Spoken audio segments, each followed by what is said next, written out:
ফেনীতে একটি হাসপাতালে সিজারের সময় রোগীর পেটে গজ রেখেই সেলাই করা ৭ মাস পর অস্ত্রোপচার করে গজটি বের করা হয়েছে।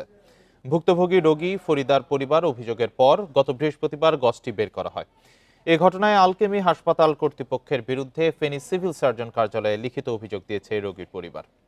এতে বলা হয়, গত ৩ ফেব্রুয়ারি প্রসূতি ফরিদা ইয়াসমিন হাসপাতালে ভর্তি হন। ওই দিনই গাইনি বিশেষজ্ঞ সার্জন ডাক্তার তাসলিমা আক্তার তার সিজার করেন।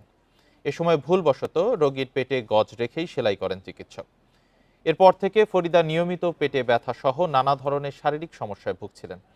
এ ঘটনায় জেলা সিভিল সার্জন ৫ সদস্যের তদন্ত কমিটি গঠন করেছে। আগামী ১০ কর্মদিবসের মধ্যে প্রতিবেদন দিলেই প্রয়োজনীয় ব্যবস্থা নেওয়া হবে বলে জানান সিভিল সার্জন।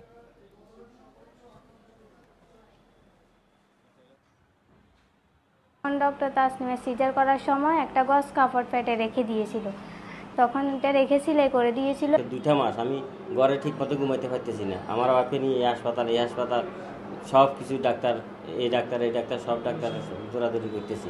আমরা ইতিমধ্যে একটা ৫ সদস্যের তদন্ত কমিটি গঠন করে দিয়েছি, যাদেরকে আমরা ১০ কর্মদিবসের মধ্যে তদন্ত রিপোর্ট দিতে বলেছি। তদন্ত রিপোর্ট অনুযায়ী আমরা আইনগত ব্যবস্থা গ্রহণ করব।